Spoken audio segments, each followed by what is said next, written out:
Kitab 2 Tawarikh.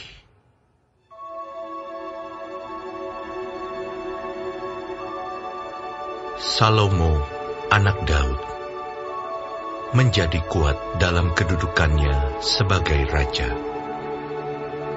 Tuhan Allahnya menyertai dia dan menjadikan kekuasaannya luar biasa besarnya. Salomo memberi perintah kepada seluruh Israel, kepada kepala-kepala pasukan 1000 dan pasukan 100, kepada para hakim dan kepada semua pemimpin di seluruh Israel, yakni para kepala puak. Lalu pergilah Salomo bersama-sama dengan segenap jemaah itu ke bukit pengorbanan yang di Gibeon. Sebab disitulah kemah pertemuan Allah yang dibuat Musa, hamba Tuhan itu, di padang gurun. Tetapi Daud telah mengangkat tabut Allah dari Kiryat Yearim ke tempat yang disiapkannya bagi tabut itu, sebab ia telah memasang kemah untuk tabut itu di Yerusalem. Namun mezbah tembaga yang dibuat Bezaleel bin Uri bin Hur masih ada di sana, di depan kemah suci Tuhan. Maka kesanalah Salomo dan jemaah itu meminta petunjuk Tuhan. Salomo mempersembahkan korban di sana, di hadapan Tuhan, di atas mezbah tembaga yang di depan kemah pertemuan itu. Ia mempersembahkan 1000 korban bakaran di atasnya. Pada malam itu juga, Allah menampakkan diri kepada Salomo dan berfirman kepadanya, "Mintalah apa yang hendak kuberikan kepadamu." Berkatalah Salomo kepada Allah, Engkaulah yang telah menunjukkan kasih setiamu yang besar kepada Daud ayahku, dan telah mengangkat aku menjadi raja menggantikan dia. Maka sekarang, ya Tuhan Allah, tunjukkanlah keteguhan janjimu kepada Daud ayahku, sebab engkaulah yang telah mengangkat aku menjadi raja atas suatu bangsa yang banyaknya seperti debu tanah. Berilah sekarang kepadaku hikmat dan pengertian, supaya aku dapat keluar dan masuk sebagai pemimpin bangsa ini. Sebab siapakah yang dapat menghakimi umatmu yang besar ini? Berfirmanlah Allah kepada Salomo, Oleh karena itu yang kau ingini, dan engkau tidak meminta kekayaan, harta benda, kemuliaan, atau nyawa pembencimu, dan juga tidak meminta umur panjang.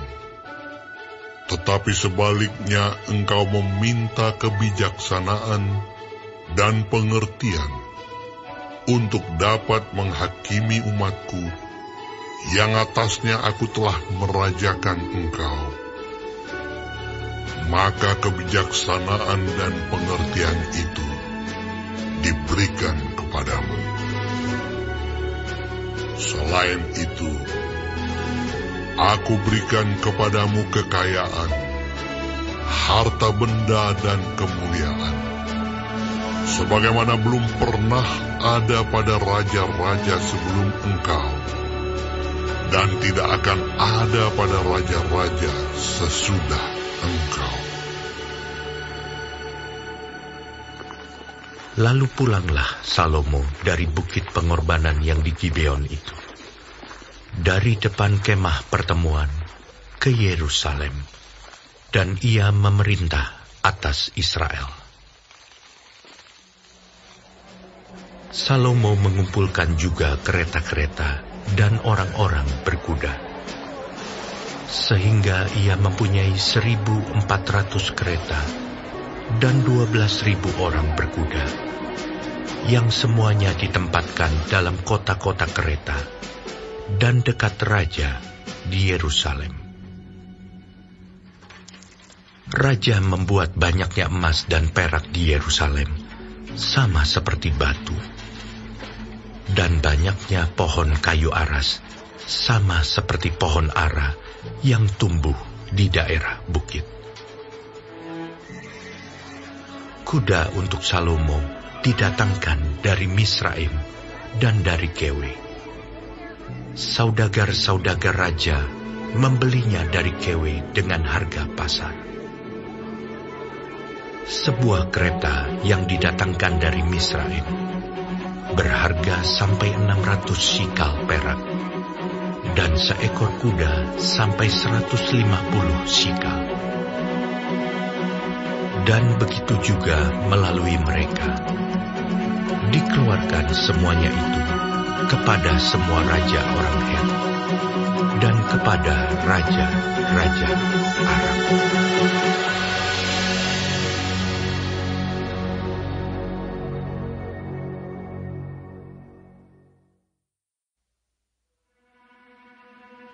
Mazmur, nyanyian untuk hari Sabat.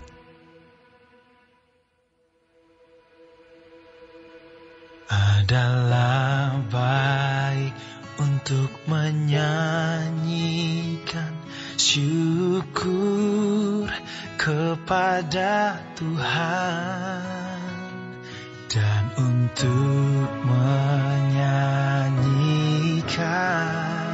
mazmur baginda namamu, ya yang maha tinggi.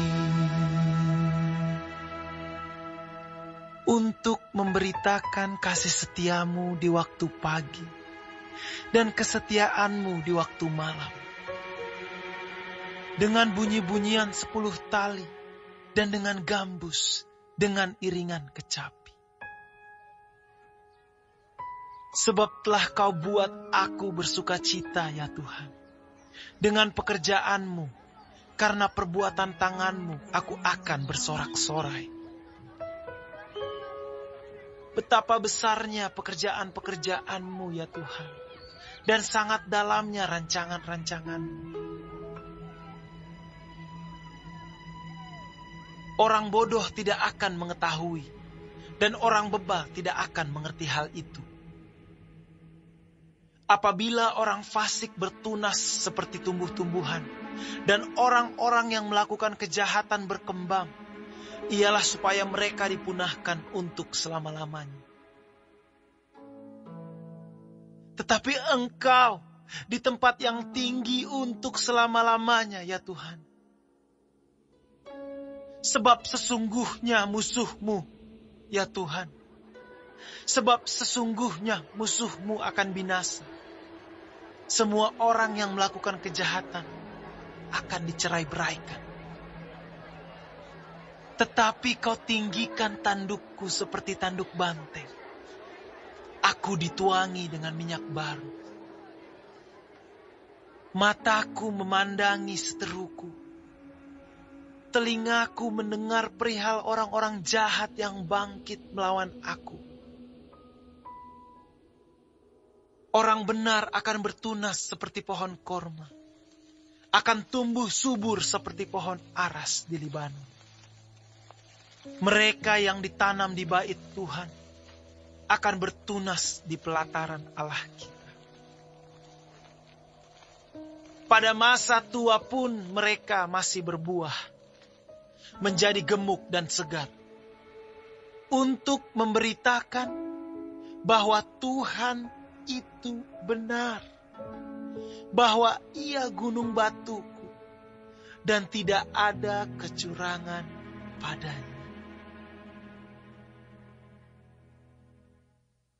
Kitab Amsal.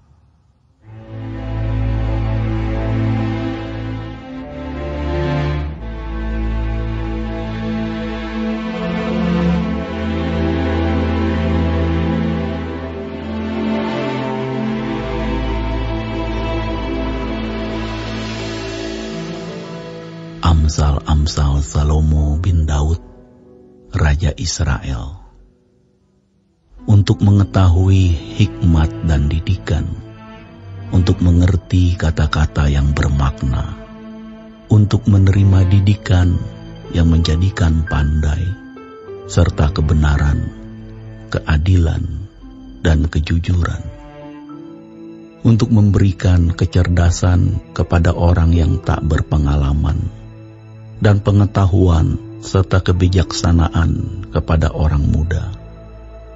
Baiklah orang bijak mendengar dan menambah ilmu, dan baiklah orang yang berpengertian memperoleh bahan pertimbangan, untuk mengerti amsal dan ibarat, perkataan dan teka-teki orang bijak. Takut akan Tuhan adalah permulaan pengetahuan, tetapi orang bodoh menghina hikmat dan didikan. Hai anakku, dengarkanlah didikan ayahmu, dan jangan menyia-nyiakan ajaran ibumu. Sebab karangan bunga yang indah itu bagi kepalamu, dan suatu kalung bagi lehermu. Hai anakku, jikalau orang berdosa hendak membujuk engkau, janganlah engkau menurut. Jikalau mereka berkata, marilah ikut kami, biarlah kita menghadang darah, biarlah kita mengintai orang yang tidak bersalah dengan tidak semena-mena. Biarlah kita menelan mereka hidup-hidup seperti dunia orang mati, bulat-bulat seperti mereka yang turun ke liang kubur. Kita akan mendapat pelbagai benda yang berharga. Kita akan memenuhi rumah kita dengan barang rampasan. Buanglah undimu ke tengah-tengah kami, satu pundi-pundi bagi kita sekalian. Hai anakku, janganlah engkau hidup menurut tingkah laku mereka. Tahanlah kakimu daripada jalan mereka, karena kaki mereka lari menuju kejahatan dan bergegas-gegas untuk menumpahkan darah.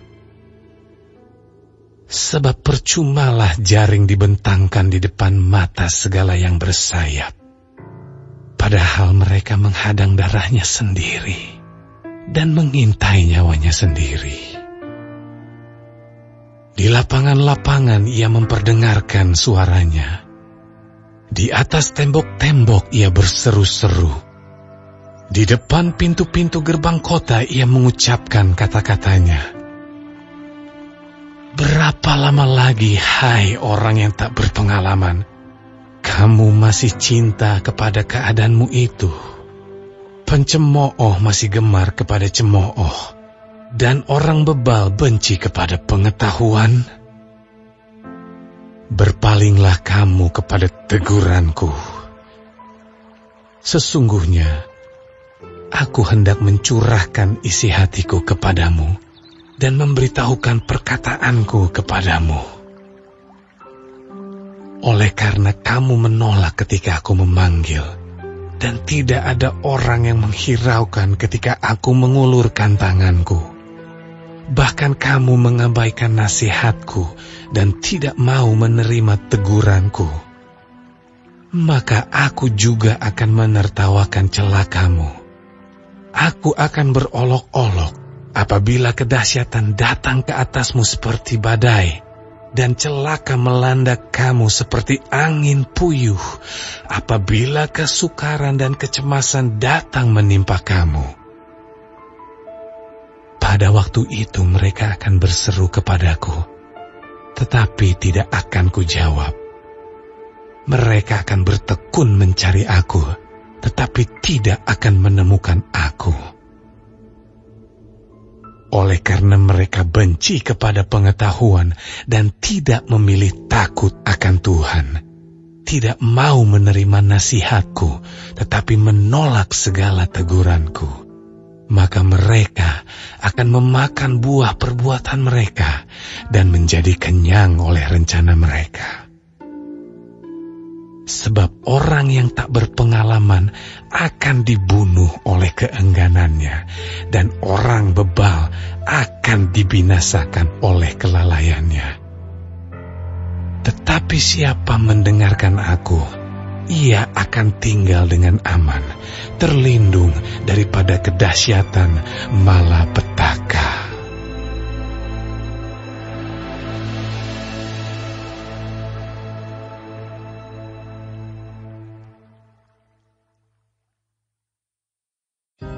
Kemudian daripada itu Tuhan menunjuk 70 murid yang lain, lalu mengutus mereka berdua-dua mendahuluinya ke setiap kota dan tempat yang hendak dikunjunginya. Katanya kepada mereka, "Tuaian memang banyak, tetapi pekerja sedikit. Karena itu mintalah kepada Tuan yang empunya tuaian, supaya ia mengirimkan pekerja-pekerja untuk tuaian itu. Pergilah. Sesungguhnya aku mengutus kamu seperti anak domba ke tengah-tengah serigala. Janganlah membawa pundi-pundi, atau bekal, atau kasut. Dan janganlah memberi salam kepada siapapun selama dalam perjalanan. Kalau kamu memasuki suatu rumah, katakanlah lebih dahulu, damai sejahtera bagi rumah ini.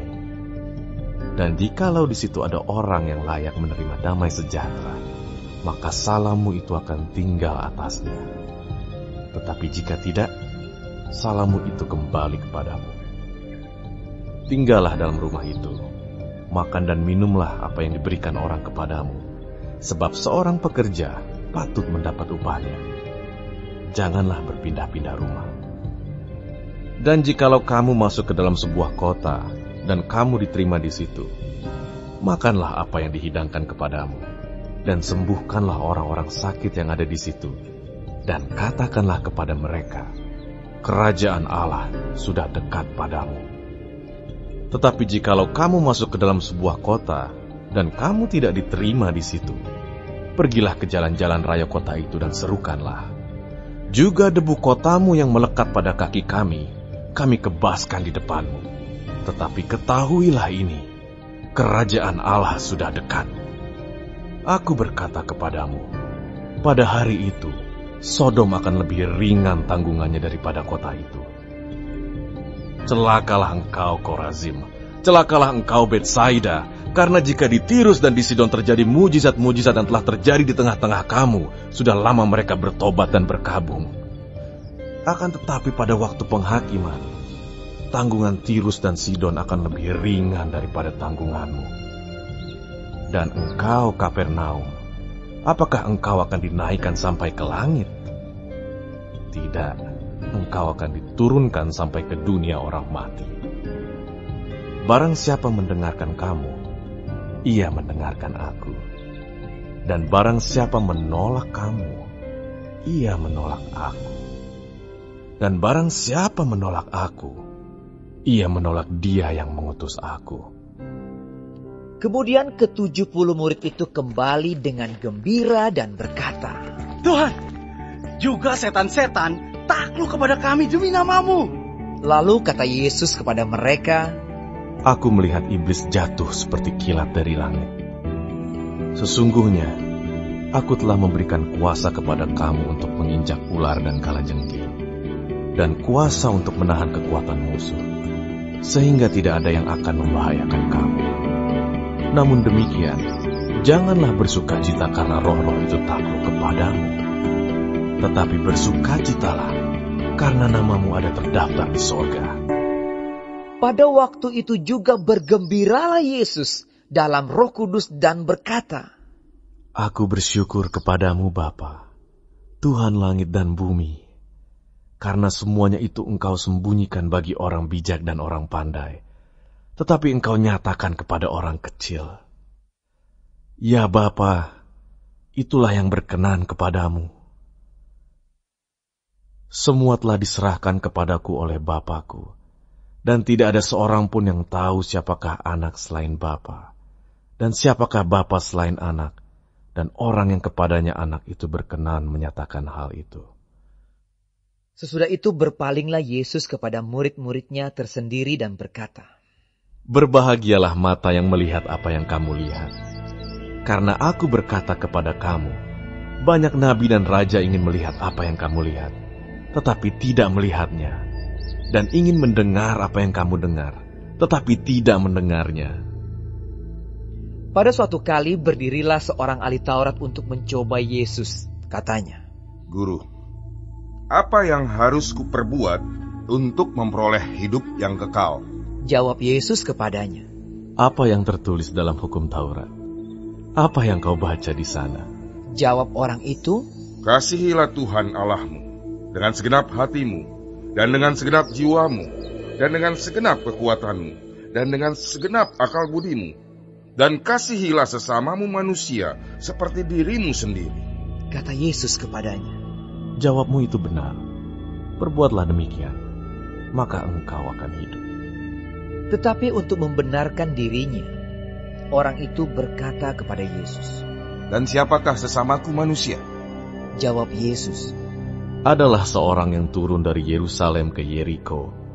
Ia jatuh ke tangan penyamun-penyamun yang bukan saja merampoknya habis-habisan, tetapi yang juga memukulnya, dan yang sesudah itu pergi meninggalkannya setengah mati.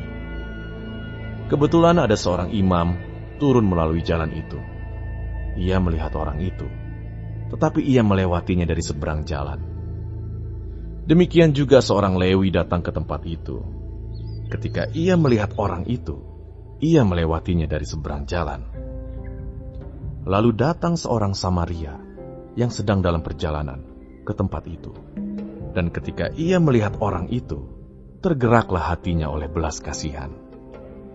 Ia pergi kepadanya lalu membalut luka-lukanya, sesudah ia menyiraminya dengan minyak dan anggur. Kemudian ia menaikkan orang itu ke atas keledai tunggangannya sendiri, lalu membawanya ke tempat penginapan dan merawatnya. Keesokan harinya, ia menyerahkan 2 dinar kepada pemilik penginapan itu.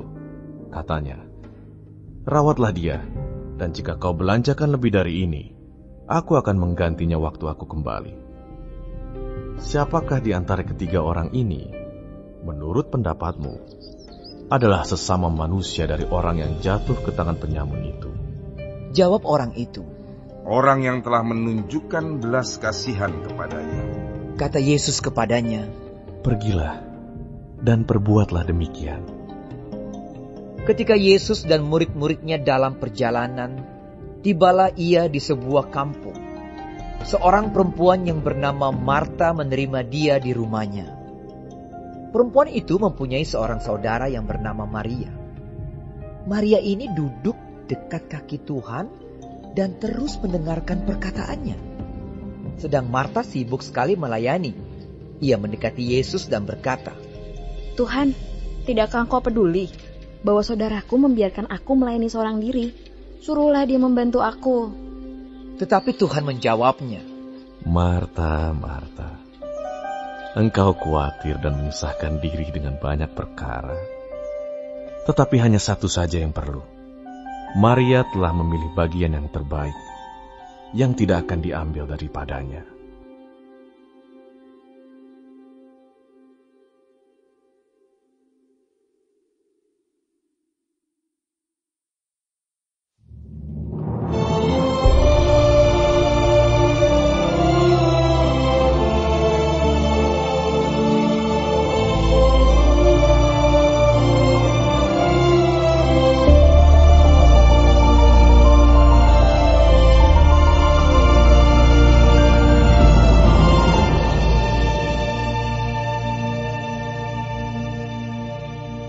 Kitab Kisah Para Rasul.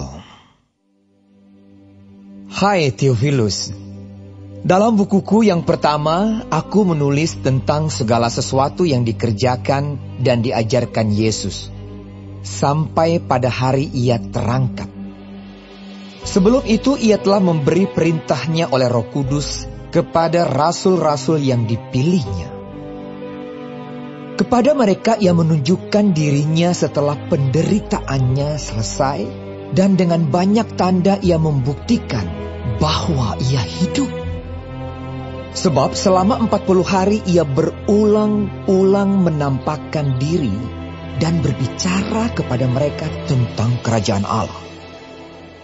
Pada suatu hari ketika ia makan bersama-sama dengan mereka, ia melarang mereka meninggalkan Yerusalem dan menyuruh mereka tinggal di situ menantikan janji Bapa. Yang demikian katanya, telah kamu dengar daripadaku. Sebab Yohanes membaptis dengan air, tetapi tidak lama lagi kamu akan dibaptis dengan Roh Kudus. Maka bertanyalah mereka yang berkumpul di situ, Tuhan, maukah engkau pada masa ini memulihkan kerajaan bagi Israel? Jawabnya, engkau tidak perlu mengetahui masa dan waktu yang ditetapkan Bapa sendiri menurut kuasanya. Tetapi kamu akan menerima kuasa kalau Roh Kudus turun ke atas kamu. Dan kamu akan menjadi saksiku di Yerusalem dan di seluruh Yudea dan Samaria dan sampai ke ujung bumi. Sesudah ia mengatakan demikian, terangkatlah ia disaksikan oleh mereka, dan awan menutupnya dari pandangan mereka. Ketika mereka sedang menatap ke langit, waktu ia naik itu, tiba-tiba berdirilah 2 orang yang berpakaian putih dekat mereka, dan berkata kepada mereka, Hai orang-orang Galilea, mengapakah kamu berdiri melihat ke langit? Yesus ini yang terangkat ke sorga meninggalkan kamu, akan datang kembali dengan cara yang sama seperti kamu melihat dia naik ke sorga. Maka kembalilah rasul-rasul itu ke Yerusalem dari bukit yang disebut Bukit Zaitun, yang hanya seperjalanan sabat jauhnya dari Yerusalem. Setelah mereka tiba di kota, naiklah mereka ke ruang atas, tempat mereka menumpang. Mereka itu ialah Petrus dan Yohanes, Yakobus dan Andreas, Filipus dan Thomas, Bartolomeus dan Matius, Yakobus bin Alfeus, dan Simon orang Zelot, dan Yudas bin Yakobus. Mereka semua bertekun dengan sehati dalam doa bersama-sama dengan beberapa perempuan serta Maria, ibu Yesus, dan dengan saudara-saudara Yesus. Pada hari-hari itu berdirilah Petrus di tengah-tengah saudara-saudara yang sedang berkumpul itu. Kira-kira 120 orang banyaknya, lalu berkata, Hai saudara-saudara, haruslah genap nas kitab suci yang disampaikan Roh Kudus dengan perantaraan Daud tentang Yudas, pemimpin orang-orang yang menangkap Yesus itu. Dahulu ia termasuk bilangan kami dan mengambil bagian di dalam pelayanan ini. Yudas ini telah membeli sebidang tanah dengan upah kejahatannya. Lalu ia jatuh tertelungkup dan perutnya terbelah sehingga semua isi perutnya tertumpah keluar. Hal itu diketahui oleh semua penduduk Yerusalem, sehingga tanah itu mereka sebut dalam bahasa mereka sendiri Hakaldama, artinya tanah darah. Sebab ada tertulis dalam kitab Mazmur, biarlah perkemahannya menjadi sunyi, dan biarlah tidak ada penghuni di dalamnya, dan biarlah jabatannya diambil orang lain. Jadi harus ditambahkan kepada kami seorang dari mereka yang senantiasa datang berkumpul dengan kami selama Tuhan Yesus bersama-sama dengan kami, yaitu mulai dari baptisan Yohanes sampai hari Yesus terangkat ke sorga, meninggalkan kami untuk menjadi saksi dengan kami tentang kebangkitannya. Lalu mereka mengusulkan 2 orang, Yusuf yang disebut Barsabas dan yang juga bernama Justus dan Matias. Mereka semua berdoa dan berkata, "Ya Tuhan, Engkaulah yang mengenal hati semua orang. Tunjukkanlah kiranya siapa yang Engkau pilih dari kedua orang ini untuk menerima jabatan pelayanan, yaitu kerasulan yang ditinggalkan Yudas, yang telah jatuh ke tempat yang wajar baginya." Lalu mereka membuang undi bagi kedua orang itu, dan yang kena undi adalah Matias. Dengan demikian, ia ditambahkan kepada bilangan ke-11 rasul itu.